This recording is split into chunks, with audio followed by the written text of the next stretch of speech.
नमस्कार दोस्तों, स्वागत है आपका मेरे YouTube चैनल धमाका जीके पर। दोस्तों आज मैं आपको करवाने जा रही हूँ जून 2023 की प्रतियोगिता दर्पण के नए एडिशन में दिए गए सार संग्रह को।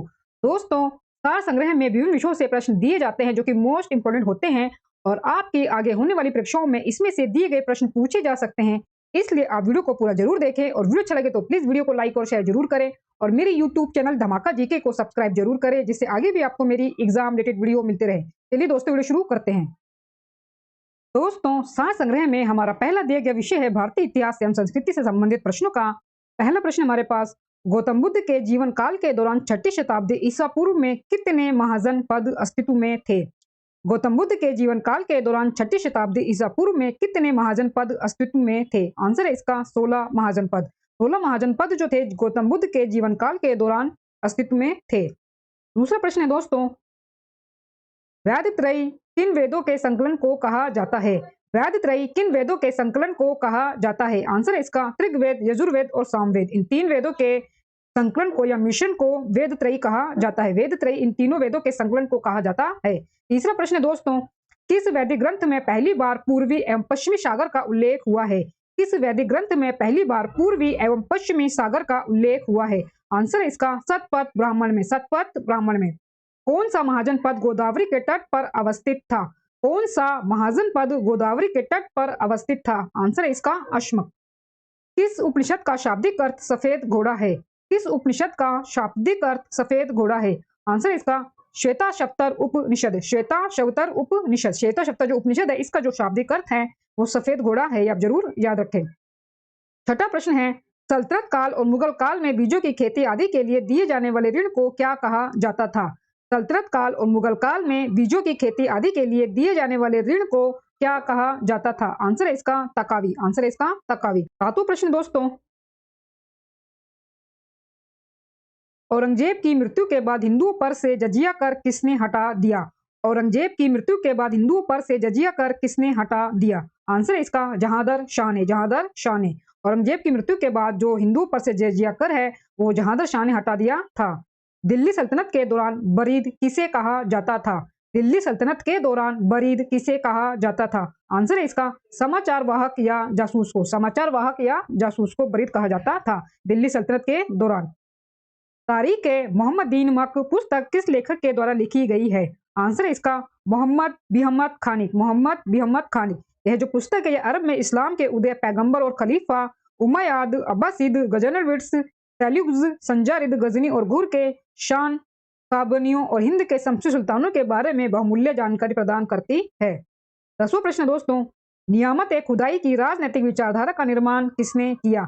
नियामत ए खुदाई की राजनीतिक विचारधारा का निर्माण किसने किया? आंसर है इसका बलबन ने। आंसर है इसका बलबन ने। बलबन ने फारस के लोकप्रिय नायकों से प्रेरित होकर अपनी राजनीतिक विचारधारा का निर्माण किया था और राजा को पृथ्वी पर भगवान का प्रतिनिधि माना जाता था। राजा को पृथ्वी पर भगवान का प्रतिनिधि माना जाता था। दोस्तों आगे हमारे पास विषय दिया गया है राष्ट्रीय स्वतंत्रता आंदोलन से संबंधित प्रश्नों का। 11वां प्रश्न हमारा, 1927 में भारतीय रियासतों और अंग्रेजी सरकार के संबंधों के पूर्ण परीक्षण तथा परिभाषित किए जाने के लिए किस समिति का गठन हुआ था? 1927 में भारतीय रियासतों और अंग्रेजी सरकार के संबंधों के पूर्ण परीक्षण तथा परिभाषित किए जाने के लिए किस समिति का गठन हुआ था? आंसर है इसका बटलर समिति का। आंसर है इसका बटलर समिति का। 12वां प्रश्न है, महात्मा गांधी द्वारा प्रेरित जाकिर हुसैन समिति ने 1937 में मूल शिक्षा की वर्धा योजना प्रस्तुत की। इस योजना का मूलभूत सिद्धांत था। इस योजना का मूलभूत सिद्धांत था। आंसर है इसका हस्त उत्पादक कार्य। हस्त उत्पादक कार्य। 13वां प्रश्न है दोस्तों, भारत में पृथक निर्वाचन पद्धति अथवा सांप्रदायिक निर्वाचन पद्धति की शुरुआत कब हुई थी? भारत में पृथक निर्वाचन पद्धति अथवा सांप्रदायिक निर्वाचन पद्धति की शुरुआत कब हुई थी? आंसर है इसका वर्ष 1909 ईस्वी में। वर्ष 1909 ईस्वी में भारत में पृथक निर्वाचन पद्धति अथवा सांप्रदायिक निर्वाचन पद्धति की शुरुआत हुई थी। हिंदुस्तान सोशलिस्ट रिपब्लिकन एसोसिएशन की स्थापना कब व कहां की गई थी? हिंदुस्तान सोशलिस्ट रिपब्लिकन एसोसिएशन की स्थापना कब व कहां की गई थी? आंसर है इसका 1928 ईस्वी में दिल्ली में। 1928 में दिल्ली में। साइमन कमीशन कब भारत आया था? 3 फरवरी 1928 ईस्वी को। 3 फरवरी 1928 ईस्वी को साइमन कमीशन भारत आया था। सविनय अवज्ञा आंदोलन के समय भारत का वायसराय कौन था? सविनय आंदोलन के समय भारत का वायसराय कौन था? आंसर इसका Lord Irwin, Lord Irwin. London में आयोजित 3 गोलमेज सम्मेलनों में से कांग्रेस ने किस में भाग लिया था? लंदन में आयोजित 3 गोलमेज सम्मेलनों में से कांग्रेस ने किस में भाग लिया था? आंसर इसका द्वितीय गोलमेज, आंसर इसका द्वितीय गोलमेज। 18वां प्रश्न है दोस्तों, क्रिप्स प्रस्तावों के बारे में किसने कहा कि यह आगे की तारीख का चेक था जिसका बैंक नष्ट होने वाला था? क्रिप्स प्रस्तावों के बारे में यह किसने कहा था कि यह आगे की तारीख का चेक था जिसका बैंक नष्ट होने वाला था? आंसर इसका महात्मा गांधी ने, महात्मा गांधी ने। नेक्स्ट क्वेश्चन दोस्तों हमारे पास, किस आयोग योजना के आधार पर भारत पाकिस्तान का विभाजन हुआ था? किस आयोग योजना के आधार पर भारत पाकिस्तान का विभाजन हुआ था? आंसर इसका माउंटबेटन योजना, माउंटबेटन योजना के आधार पर भारत और पाकिस्तान का विभाजन हुआ था। कलकत्ता, बंबई और मद्रास विश्वविद्यालयों की स्थापना किस वायसराय के कार्यकाल में हुई थी? कलकत्ता, बंबई और मद्रास विश्वविद्यालयों की स्थापना किस वायसराय के कार्यकाल में हुई थी? आंसर इसका लॉर्ड कैनिंग के कार्यकाल में, लॉर्ड कैनिंग के कार्यकाल में, यह आप जरूर याद रखें। दोस्तों आगे हमारे पास भारतीय राज्य व्यवस्था एवं संविधान से संबंधित प्रश्न। 21वां प्रश्न है, केंद्रीय सूचना आयोग की स्थापना कब की गई थी? केंद्रीय सूचना आयोग की स्थापना कब की गई थी? आंसर इसका वर्ष 2005 में, वर्ष 2005 में केंद्रीय सूचना आयोग की स्थापना की गई थी।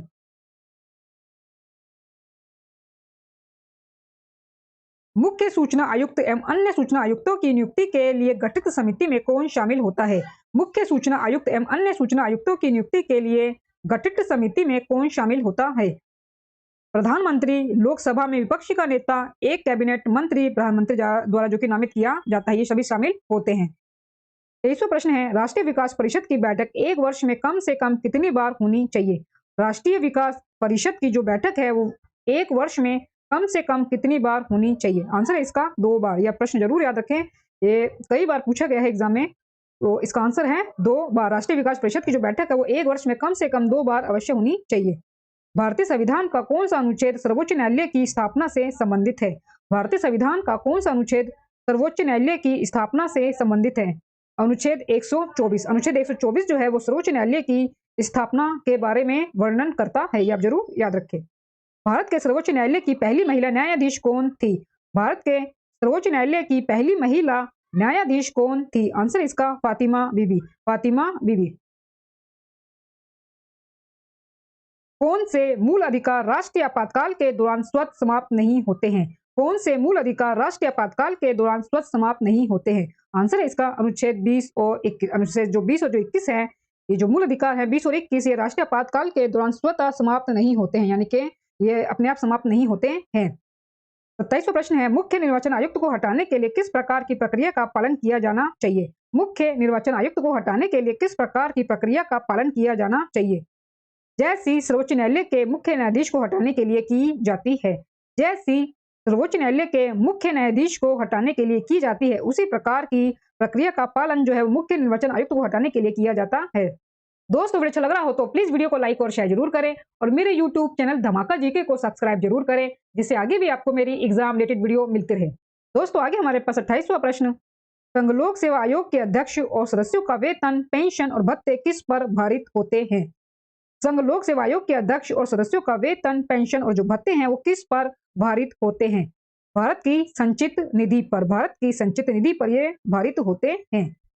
कार्यस्थल पर महिलाओं का यौन उत्पीड़न अधिनियम कब पारित किया गया था?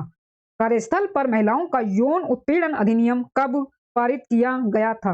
आंसर इसका वर्ष 2013 में, वर्ष 2013 में।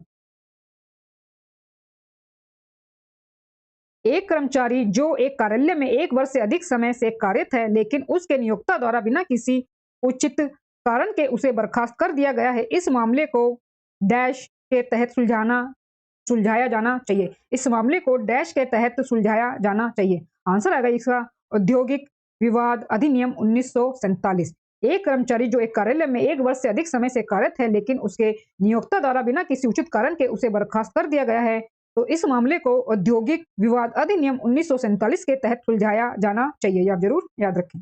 दोस्तों आगे हमारे पास विषय भारत एवं विश्व का भूगोल, भारत एवं विश्व का भूगोल से संबंधित प्रश्न। 31वां प्रश्न है, भारत के किस राज्य अथवा केंद्र शासित प्रदेश में मैंग्रोव क्षेत्र का प्रतिशत सर्वाधिक है? भारत के किस राज्य अथवा केंद्र शासित प्रदेश में मैंग्रोव क्षेत्र का प्रतिशत सर्वाधिक है? आंसर है इसका पश्चिम बंगाल। पश्चिम बंगाल। पश्चिम बंगाल के जो सुंदरवन है, सुंदरवन जो डेल्टा है, उसमें मैंग्रोव का जो क्षेत्र है वो सर्वाधिक मात्रा में पाया जाता है, सर्वाधिक प्रतिशत मात्रा में पाया जाता है। लाल बकेया, बागमती और कमला नदियों के तटबंध को मजबूत करने और उनका विस्तार करने के लिए भारत किस पड़ोसी देश को सहायता प्रदान कर रहा है? लाल बकेया, बागमती और कमला नदियों के तटबंध को मजबूत करने और उनका विस्तार करने के लिए भारत किस पड़ोसी देश को सहायता प्रदान कर रहा है? आंसर है इसका नेपाल। आंसर होगा इसका नेपाल। सौर मंडल का कौन सा ग्रह लगभग पृथ्वी जितना बड़ा है? शुक्र। आंसर होगा इसका शुक्र। सौर मंडल का शुक्र ग्रह लगभग पृथ्वी जितना ही बड़ा है और इसको पृथ्वी की बहन भी कहा जाता है, इसको पृथ्वी की बहन भी कहा जाता है।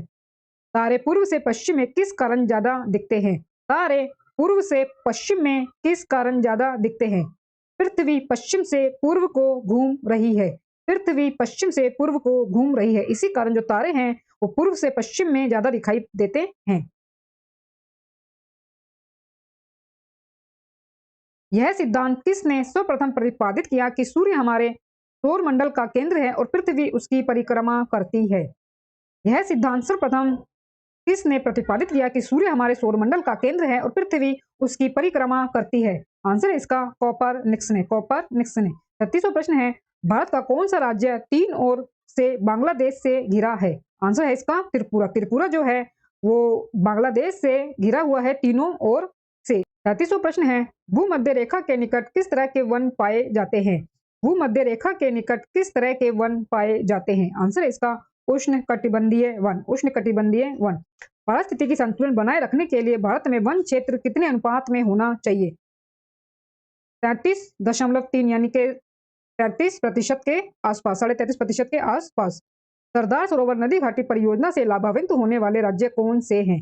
सरदार सरोवर नदी घाटी परियोजना से लाभान्वित होने वाले राज्य कौन से हैं? आंसर इसका गुजरात, मध्य प्रदेश, महाराष्ट्र तथा राजस्थान। गुजरात, मध्य प्रदेश, महाराष्ट्र तथा राजस्थान। नासिक शहर किस नदी के तट पर बसा हुआ है? नासिक शहर किस नदी के तट पर बसा हुआ है? आंसर इसका गोदावरी नदी। आंसर होगा इसका गोदावरी नदी। गोदावरी नदी के तट पर जो नासिक शहर है वो बसा हुआ है।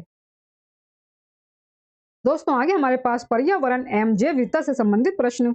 हमारा पहला प्रश्न है इसमें 41वां, गुंडई राष्ट्रीय उद्यान तमिलनाडु किस वर्ष पूर्ण रूप से मान्यता प्राप्त राष्ट्रीय उद्यान बन गया? गुंडई राष्ट्रीय उद्यान तमिलनाडु किस वर्ष पूर्ण रूप से मान्यता प्राप्त राष्ट्रीय उद्यान बन गया? आंसर इसका वर्ष 1978 में। वर्ष 1978 में गुंडई राष्ट्रीय उद्यान जो कि तमिलनाडु में है, ये 1978 में पूर्ण रूप से मान्यता प्राप्त राष्ट्रीय उद्यान बन गया था। 42वां प्रश्न है, जैव विविधता संरक्षण के लिए संयुक्त राष्ट्र संघ ने कितने प्रतिशत भूमि का लक्ष्य रखा है? जैव विविधता संरक्षण के लिए संयुक्त राष्ट्र संघ ने कितने प्रतिशत भूमि का लक्ष्य रखा है? आंसर है इसका 17%। आंसर इसका 17%, ये आप जरूर याद रखें। पश्चिमी घाट के सघन सदाबहार वनों को क्या कहते हैं? पश्चिमी घाट के सघन सदाबहार वनों को क्या कहते हैं? आंसर है इसका 16। आंसर होगा इसका 16, ये भी आप जरूर याद रखें। ग्रीन हाउस गैसों में सर्वाधिक योगदान किस गैस का है? ग्रीन हाउस गैसों में सर्वाधिक योगदान किस गैस का है? कार्बन डाइऑक्साइड गैस का। 45वां प्रश्न है, 6 मीटर गहरे तालाब में अनुक्रमण का सही क्रम प्रदर्शित होता है? आंसर है इसका निम्नगण पादप, पलावी पादप, रीढ़, शाक, झाड़ी, वृक्ष, इकोलॉजी। वृक्ष इकोलॉजी, ये 6 मीटर गहरे तालाब में अनुक्रमण का सही क्रम आपका प्रदर्शित किया गया है, ये आप जरूर याद रखें। 46वां प्रश्न है, इकोसिस्टम में ऊर्जा का प्रवाह नीचे से ऊपर के पोषण स्तर पर कम होता जाता है, यह कौन सा नियम है?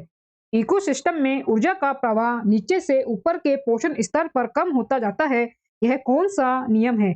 आंसर है इसका ऊर्जा गतिकी का दूसरा नियम। ऊर्जा गतिकी का दूसरा नियम। विश्व के देशों के लिए सार्वभौम लैंगिक अंतराल सूचकांक यानी कि ग्लोबल जेंडर गैप इंडेक्स का श्रेणीकरण कौन प्रदान करता है? विश्व के देशों के लिए सार्वभौम लैंगिक अंतराल सूचकांक ग्लोबल जेंडर गैप इंडेक्स का श्रेणीकरण यानी कि जो रैंक है उनको कौन प्रदान करता है? आंसर इसका विश्व आर्थिक मंच। विश्व आर्थिक जो मंच है वो इसकी रिपोर्ट जारी करता है ग्लोबल जेंडर गैप इंडेक्स की, वही इसका श्रेणीकरण करता है, इसको इंडेक्स में शामिल करता है जो देश होते हैं। जेनेटिक इंजीनियरिंग अनुमोदन समिति का गठन किसके अधीन किया गया है? जेनेटिक इंजीनियरिंग अनुमोदन समिति का गठन किसके अधीन किया गया है? आंसर इसका पर्यावरण अधिनियम 1986। पर्यावरण अधिनियम 1986। 49वां प्रश्न है, परितंत्र यानी कि इकोसिस्टम किसे कहते हैं? परितंत्र इकोसिस्टम किसे कहते हैं? आंसर है इसका जीवों का समुदाय और साथ ही पर्यावरण जिसमें वे रहते हैं। जीवों का समुदाय और साथ ही वह पर्यावरण जिसमें वे रहते हैं। 50वां प्रश्न है दोस्तों, ट्रांसक्रिप्टोम किसे निर्देशित करता है? ट्रांसक्रिप्टोम किसे निर्देशित करता है? आंसर है इसका किसी जीव द्वारा अभिव्यक्त एमआरएनए अणुओं की पूर्ण श्रृंखला को। किसी जीव द्वारा अभिव्यक्त एमआरएनए अणुओं की पूर्ण श्रृंखला को। दोस्तों वीडियो अच्छा लग रहा हो तो प्लीज वीडियो को लाइक और शेयर जरूर करें और मेरे यूट्यूब चैनल धमाका जीके को सब्सक्राइब जरूर करें, जिससे आगे भी आपको मेरी एग्जाम रिलेटेड वीडियो मिलते रहे। दोस्तों आगे बढ़ते हम भारतीय अर्थव्यवस्था से संबंधित विषय की तरफ। हमारा 51वां प्रश्न है इसमें, किसी वस्तु के वास्तविक मूल्य की बजाय मौद्रिक मूल्य से प्रतिक्रिया व्यक्त करने को क्या कहा जाता है?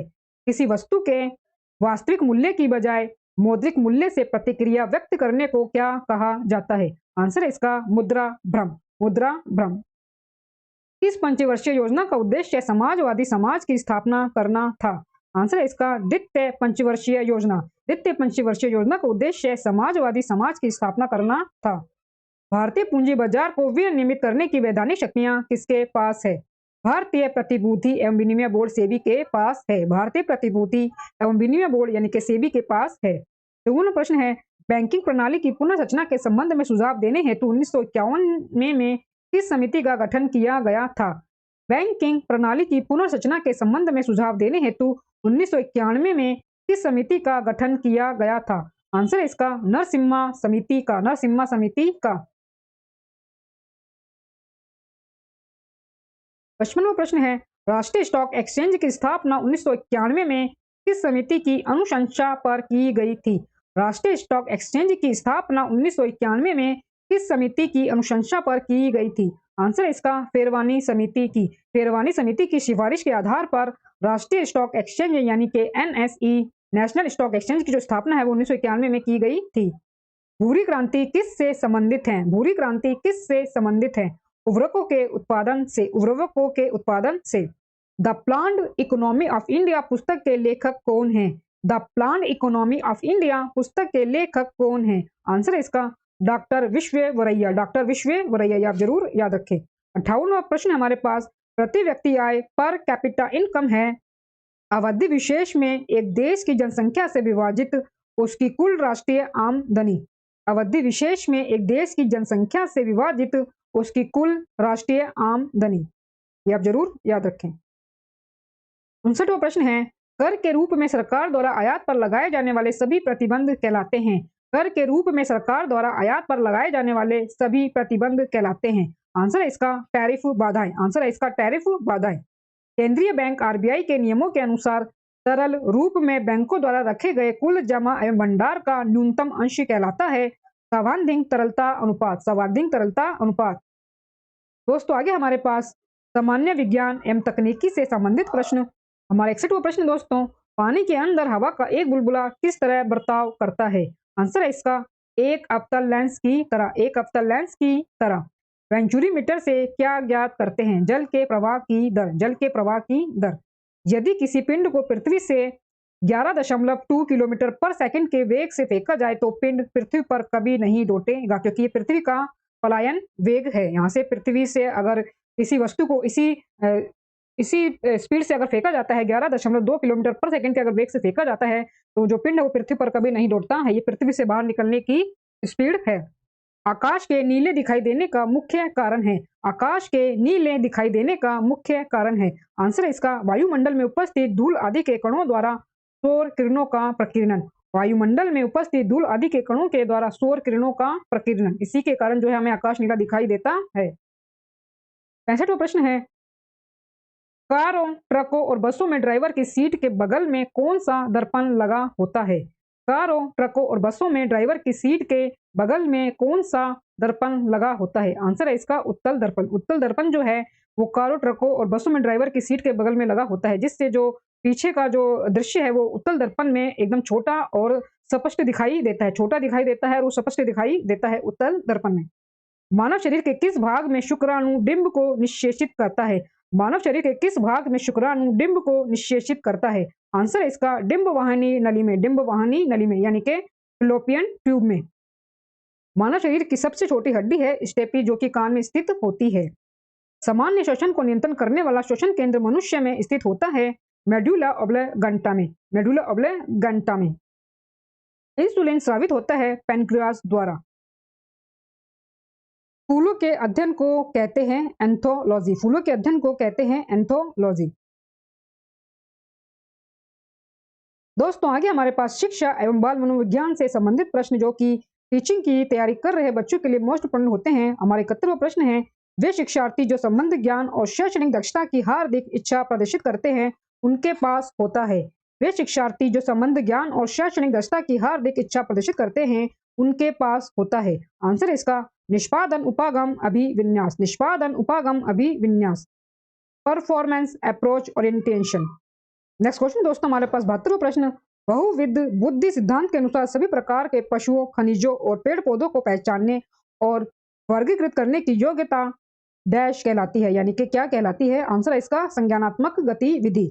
बहुविध बुद्धि सिद्धांत के अनुसार सभी प्रकार के पशुओं, खनिजों और पेड़ पौधों को पहचानने और वर्गीकृत करने की योग्यता संज्ञानात्मक गतिविधि कहलाती है। यह आप जरूर याद रखें। 73वां प्रश्न दोस्तों, बाल्यावस्था होती है, बाल्यावस्था अवस्था होती है 12 वर्ष तक, 12 वर्ष तक जो है बाल्यावस्था अवस्था मानी जाती है। कौन सा उपागम अशांतकारी व्यवहार संबंधी विकार वाले बच्चों के साथ व्यवहार करने के लिए बच्चे को उसके आसपास के लोगों और सामाजिक संस्थाओं के साथ अंतःक्रिया करने का सुझाव देता है? कौन सा उपागम अशांतकारी व्यवहार संबंधी विकार वाले बच्चों के साथ व्यवहार करने के लिए बच्चे को उसके आसपास के लोगों और सामाजिक संस्थाओं के साथ अंतःक्रिया करने का सुझाव देता है? आंसर है इसका पर्यावरणीय, पर्यावरणीय।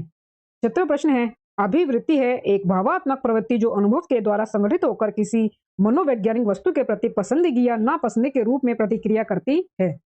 73वां प्रश्न दोस्तों, किसने सामूहिक अवचेतन का संप्रत्यय दिया था? किसने सामूहिक अचेतन का संप्रत्यय दिया था? आंसर है इसका युंग ने। एक बच्चा कहता है कि धूप में कपड़े जल्दी सूखते हैं, वह कौन सी समझ को प्रदर्शित कर रहा है? कार्यकरण को, कार्यकरण को, आप जरूर याद रखें। बच्चे की बुद्धि लब्धि 90 से 110 के मध्य है, वह है सामान्य बुद्धि का, वह है सामान्य बुद्धि का। इस बच्चे का जो IQ लेवल है अगर 90 से 110 के मध्य है तो वो सामान्य बुद्धि का बच्चा है। अधिगम का पुनरावृत्ति का सिद्धांत दिया है पैट्रिक पावलोव ने, अधिगम का पुनरावृत्ति का सिद्धांत दिया है पैट्रिक पावलोव ने। 80वां प्रश्न है, वह अवस्था जब बच्चा तार्किक रूप से वस्तुओं व घटनाओं के विषय में चिंतन प्रारंभ करता है कहलाती है मूर्त संक्रियात्मक अवस्था, मूर्त संक्रियात्मक अवस्था। दोस्तों आगे हमारे पास खेल कूद से संबंधित प्रश्न 91 प्रश्न है हमारे पास, अजलान शाह हॉकी टूर्नामेंट की मेजबानी कौन सा देश करता है? आंसर है इसका Malaysia. Azlan Shah hockey tournament की जो मेजबानी है वो मलेशिया द्वारा की जाती है। इंटरनेशनल वॉलीबॉल एसोसिएशन कब अस्तित्व में आया? 1 अप्रैल 1947 को, 1 अप्रैल 1947 को इंटरनेशनल वॉलीबॉल एसोसिएशन अस्तित्व में आया। ओलंपिक के आदर्श उद्देश्य वाक्य के रचयिता कौन है? ओलंपिक के आदर्श उद्देश्य वाक्य के रचयिता कौन है? फादर डिडॉन। आंसर होगा इसका फादर डिडॉन। किस खेल की टीम में महिला तथा पुरुष दोनों खिलाड़ी होते हैं? किस खेल की टीम में महिला तथा पुरुष दोनों खिलाड़ी होते हैं? आंसर है इसका कार्फबॉल, आंसर है इसका कार्फबॉल। कार्फबॉल की टीम में महिला तथा पुरुष दोनों खिलाड़ी होते हैं, ये आप जरूर याद रखें। 95 प्रश्न है, एस किस खेल से संबंध शब्द है? एस किस खेल से संबंध शब्द है? आंसर है इसका लॉन टेनिस से, लॉन टेनिस से जो एस शब्द है वो संबंधित है। दिल्ली ट्रॉफी किस खेल से संबंधित है? क्रिकेट से। रोवर्स कप किस खेल से संबंधित है? फुटबॉल से। अर्जुन पुरस्कार कब प्रारंभ हुआ था? 1961 में देना शुरू हुआ था अर्जुन पुरस्कार। खो खो में कितनी क्रॉस लाइंस होती हैं? 8। वाटर पोलो में एक पक्ष में खिलाड़ियों की संख्या होती है 7। वाटर पोलो में एक पक्ष में खिलाड़ियों की संख्या होती है 7। दोस्तों आगे हमारे पास कृषि विषय से संबंधित प्रश्न, हमारा 101 प्रश्न है, कृषि भूमि को किस रूप में परिभाषित किया जाता है? कृषि भूमि को किस रूप में परिभाषित किया जाता है? आंसर है इसका कुल प्रति भूमि प्लस निवल बुआई की गई भूमि, कुल प्रति भूमि प्लस निवल बुआई की गई भूमि, कृषि भूमि। कुल जनसंख्या को उपलब्ध कृषि योग्य भूमि के क्षेत्रफल से विभाजित करने पर मिलता है। कुल जनसंख्या को उपलब्ध कृषि योग्य भूमि के क्षेत्रफल से विभाजित करने पर मिलता है कायिक घनत्व, कायिक घनत्व। 103 प्रश्न है, नागालैंड के पर्वत क्रमशः बंजर होते जा रहे हैं, उसका प्रमुख कारण है झूम कृषि। नागालैंड के पर्वत क्रमश बंजर होते जा रहे हैं, उसका प्रमुख कारण जो है वो झूम कृषि है। सोपान कृषि कहाँ की जाती है? सोपान कृषि कहाँ की जाती है? आंसर है इसका पहाड़ों के ढलान पर। पहाड़ों के ढलान पर सोपान कृषि की जाती है। पेड़ों की कतारों के बीच में फसलें उगाने को क्या कहते हैं? पेड़ों की कतारों के बीच में फसलें उगाने को क्या कहते हैं? आंसर है इसका तोंग्या प्रणाली। पेड़ों की कतारों के बीच में फसलों को उगाने को तोंग्या प्रणाली कहा जाता है। ये आप जरूर याद रखें। नेक्स्ट क्वेश्चन दोस्तों, भारत में कृषि को दुष्प्रभावित करने वाला मौसम का सबसे महत्वपूर्ण तत्व है। भारत में कृषि को दुष्प्रभावित करने वाला मौसम का सबसे महत्वपूर्ण तत्व है वृष्टि। वह फसल मौसम कौन सा है जो मई जून में शुरू होता है और जिसमें धान और ज्वार बाजरा आदि मुख्य फसलें उगाई जाती है? आंसर है इसका खरीफ। खरीफ फसल मौसम है जो मई जून में शुरू होता है और जिसमें धान और ज्वार बाजरा आदि मुख्य फसलें उगाई जाती हैं। 108 प्रश्न है, किस क्षेत्र को भारत का चावल का कटोरा कहा जाता है? किस क्षेत्र को भारत का चावल का कटोरा कहा जाता है? आंसर है इसका कृष्णा गोदावरी डेल्टा को। कृष्णा गोदावरी डेल्टा को भारत का चावल का कटोरा कहा जाता है।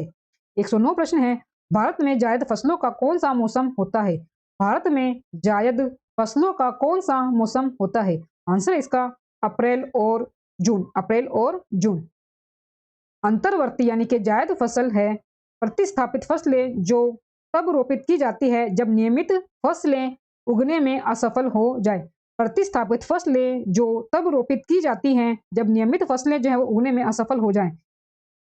दोस्तों आगे हमारे पास कंप्यूटर ज्ञान से संबंधित प्रश्न, कंप्यूटर संबंधित प्रश्न है हमारे पास। 111 प्रश्न है, ऑपरेटिंग सिस्टम किस प्रकार के सॉफ्टवेयर का उदाहरण है? ऑपरेटिंग सिस्टम किस प्रकार के सॉफ्टवेयर का उदाहरण है?